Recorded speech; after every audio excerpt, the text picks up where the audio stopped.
Good morning बच्चों। Good morning sir. तो बच्चों, इस वर्ष हम अपना 75वां स्वतंत्रता दिवस जो है वो सेलिब्रेट करने वाले हैं, 75th इंडिपेंडेंस डे। तो इसको लेकर आप सभी लोग बहुत एक्साइटेड होंगे, क्यों? No sir. No sir. No sir. Sir excited तो नहीं है सर।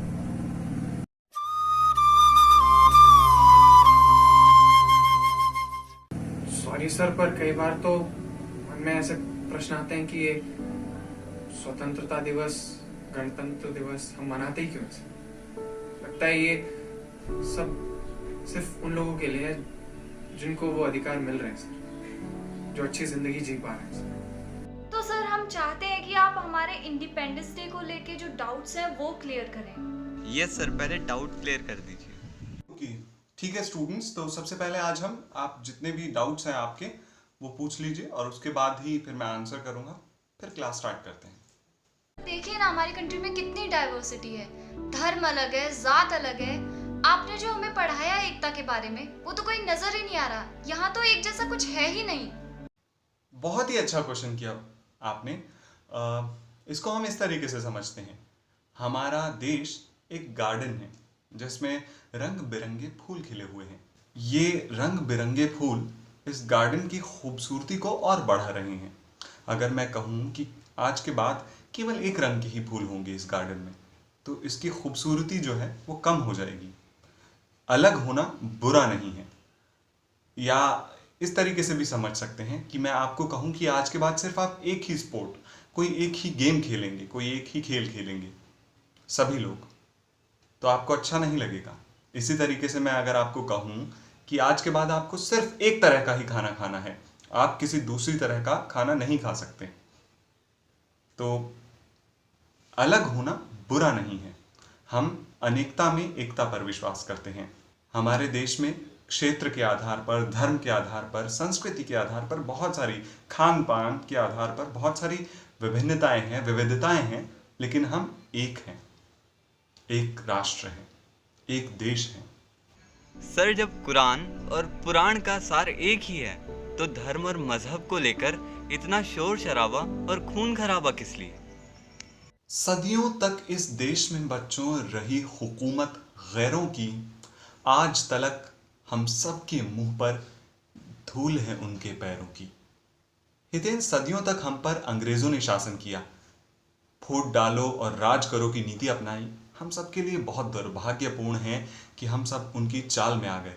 और आज भी जब कहीं दंगे होते हैं या झड़प होती है, इस तरह की खून खराबा होता है धर्म और मजहब को लेकर, ये कहीं ना कहीं उस अतीत का जो बुरा हिस्सा है वो अभी तक हमारे साथ चल रहा है।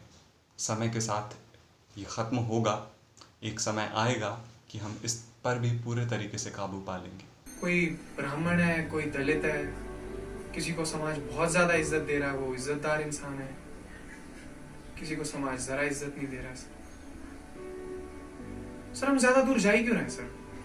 सर हमारी अपनी क्लास में हमारे बहुत से साथी शिक्षा से वंचित है सर। उनका अधिकार है सर, सिर्फ इसलिए वंचित है क्योंकि सर फोन नहीं है उनके पास, लैपटॉप नहीं है। सर ये कैसी आजादी है सर? रऊफ, कुछ ताकतवर लोगों ने धर्म और ज्ञान को खुद की जागीर समझा, मेहनत गुलामी को कमजोरों की तकदीर समझा। ये बंटवारा कहीं से भी सही नहीं है। इंसानियत से बड़ा कोई धर्म नहीं हो सकता। सबसे ऊपर इंसानियत है। कोई भी व्यक्ति जन्म से महान नहीं होता। सभी का व्यक्तित्व कर्मों से बनता है और हमें उसी से आंकना चाहिए। सर मैं ये पूछना चाहती हूँ कि हमारा देश इतने पहले स्वतंत्र हो गया था, फिर भी बार बार जनता को क्यों परेशान होना पड़ता है? ऐसा क्यों होता है कि जो भी सपने, जो भी उम्मीदें हमने की हुई हैं, जिस नए दौर का सपना हम सब देखते आए हैं, वो कभी क्यों पूरा नहीं होता? क्यों इतना भ्रष्टाचार और क्यों जनता इतनी परेशानी में है? तनुजा, पिछले 75 सालों में हमने बहुत सी समस्याएं देखी हैं। कुछ समस्याओं पर विजय भी हासिल की है। कुछ समस्याएं अभी भी व्याप्त हैं, जैसे जातिगत भेदभाव, लैंगिक भेदभाव और आर्थिक विषमता। ऐसी बहुत सी विषमताएं हैं जो अभी भी जिन पर बहुत सा काम करना बाकी है।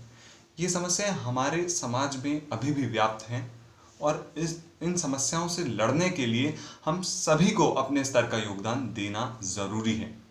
कुछ समस्याएं आज़ादी के बाद उत्पन्न हुई, हमारी स्वतंत्रता के बाद उपजी, जिन पर अभी काम करना बाकी है। तो मुझे बहुत खुशी हुई ये बात जानकर कि आप लोग उत्सुक हैं और बहुत सी समस्याएं, जनता की जो फरियाद है वो आप समझ पा रहे हैं, समझने की कोशिश कर रहे हैं।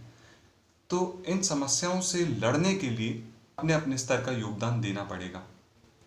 तो आइए हम आज से प्रण करते हैं कि आगे से हम जितनी भी समस्याएं देखेंगे उस पे अपने स्तर का जो भी हम प्रयास कर सकते होंगे वो करेंगे। हम सब तो तैयार हैं, तैयार बारी हैं आपकी और है। अब आपकी बारी है।